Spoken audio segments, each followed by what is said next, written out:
Hi everyone, and welcome to my test bench. Today I'm testing Charles's number 4 QuadraFire brand pellet stove controller. I labeled it number 4 because it's the fourth one he sent me. He has a number of them. This one is a part number TASSB-93V.12A.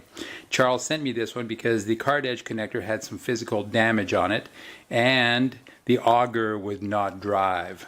So I've made all the repairs. I've made a bit of a repair to the card edge controller, card edge itself, and I replaced a component on the circuit board.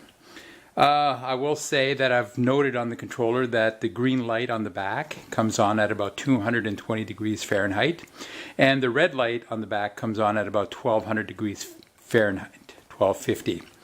I'm currently simulating 64 degrees F, and I just turned this controller on about 5 minutes ago. So it has gone through the 10-minute cycle and that worked. It's gone through the 2-minute auger cycle and that works.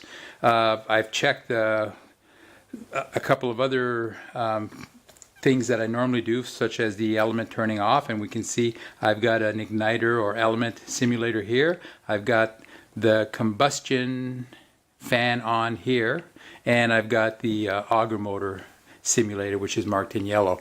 I also have on my tester a convection room fan simulator, but on this furnace or this controller this will not work simply because this fan is 100% controlled by a switch in people's furnaces, so I have no reason to have that on my tester. I am not calling for heat right now. We can't see it, but my little call for heat light is not on, and my thermostat is in the low position.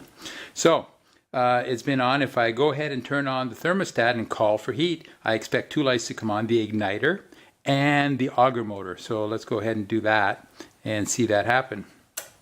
And there we have it. So the controller is able to turn those on and off at will. Right? So I'll leave it on. Now the next thing I'm going to check here is just to confirm my temperature readouts at 220 degrees Fahrenheit and 1250.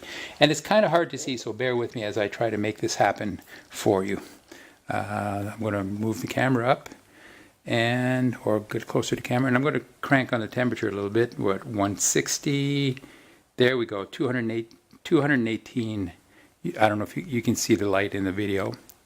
And if I crank up to 1200 degrees, 1250 or so, we'll see the red light come on. Got to crank a little faster here. Yeah, there we go. Red light came on, off, on. And when it does that, notice that the heater element goes on and off.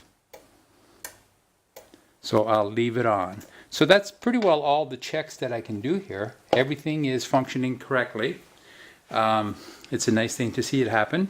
If I were to leave it long enough, the auger motor would eventually go off based on if I were to lower the temperature back to room temperature. So that's all set and working correctly. I've double checked that. I can turn off the thermostat, turn it back on, off and on.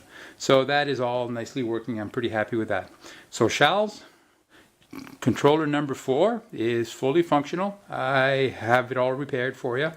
You bear with me with the card edge business. It's a tough job to repair, but this one was damaged, but not overly so that I couldn't do something with it. So for all of you other QuadraFire brand pellet stove owners out there, if you have a controller that you want repaired, feel free to check the details in the video here. You'll see my contact information, or check out my other videos that I have on this kind of controller. I've repaired quite a few of those. Feel free to contact me. I'll give some guidance, some assistance, and if necessary you can send it to me and I'll do the same sort of repairs to it. So thank you very much. I appreciate it.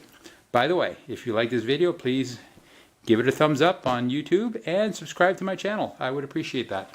Bye bye.